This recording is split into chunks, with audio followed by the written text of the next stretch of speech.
Assalamualaikum warahmatullahi wabarakatuh. Jadi pada video keterampilan klinis kali ini adalah interpretasi dari hasil EKG normal atau EKG sederhana. Jadi di sini ada kertas EKG yang sudah tampak di layar monitor.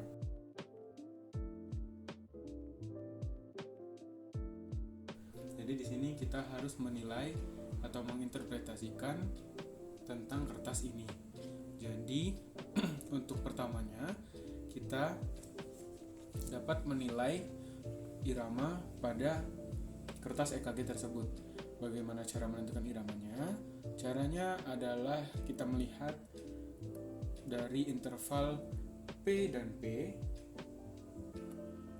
atau R dan R yang atas ini. Kemudian setelah itu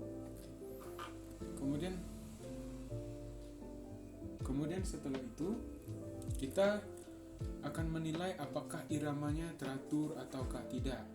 Jika teratur, pada perhitungannya itu akan sama antara interval RR yang ini dengan interval RR yang ke sini. Kemudian untuk frekuensi selanjutnya itu frekuensi jantung atau heart rate. Jadi di sini kita akan menilai detak jantung, yaitu dengan cara menilai frekuensi jantung atau heart rate dengan patokannya yaitu interval R dan R. Jadi itu ada dua cara. Yang pertama menggunakan kotak kecil dan juga kotak besar. Jadi di sini kita untuk menggunakan kotak kecil rumusnya yaitu 300 dibagi kotak kecil itu hasil dari heart rate-nya. Sedangkan untuk yang kotak besar yaitu 1500 dibagi kotak besar, maka kita akan mendapati heart rate-nya. Jadi di sini saya akan menggunakan kotak kecil.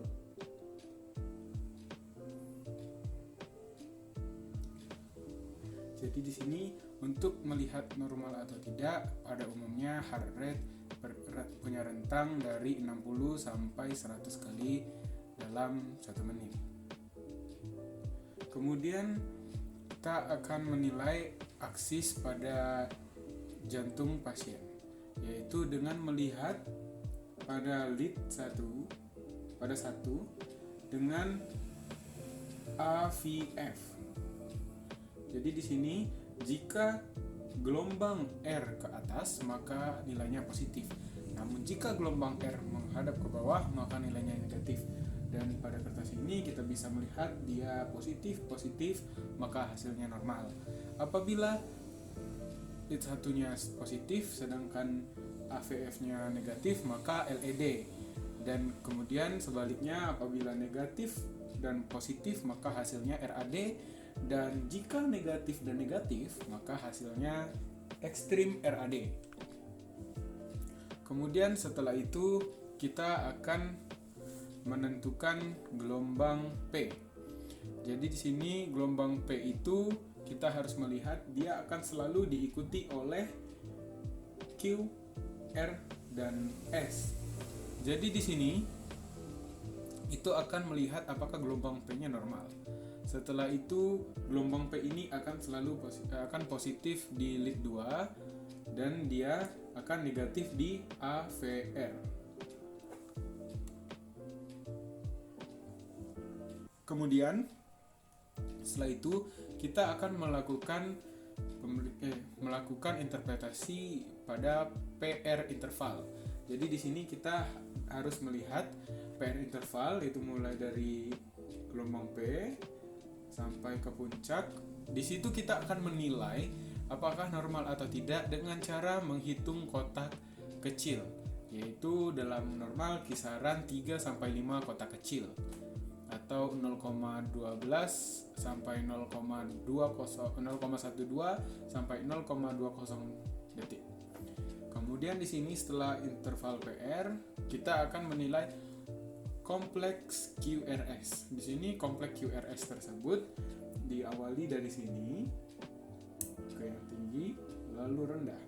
Jadi di sini kita akan menilai lebar dari kotak kompleks QRS tersebut.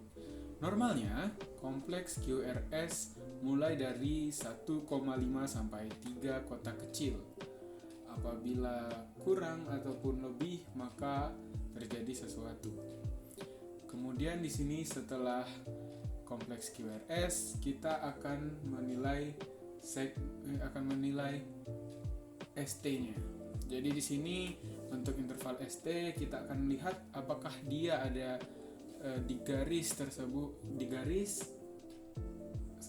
lurus pada garis, ataukah dia melebihi ataupun dia terlalu ke bawah. Jika dia ke atas maka dia dikatakan ST elevasi, sedangkan apabila terlalu ke bawah dia akan dikatakan ST depresi. Oke, jadi itu tadi penjelasan dari saya terhadap interpretasi EKG dengan kertas EKG yang normal. Terima kasih, sekian dari saya. Wassalamualaikum warahmatullahi wabarakatuh.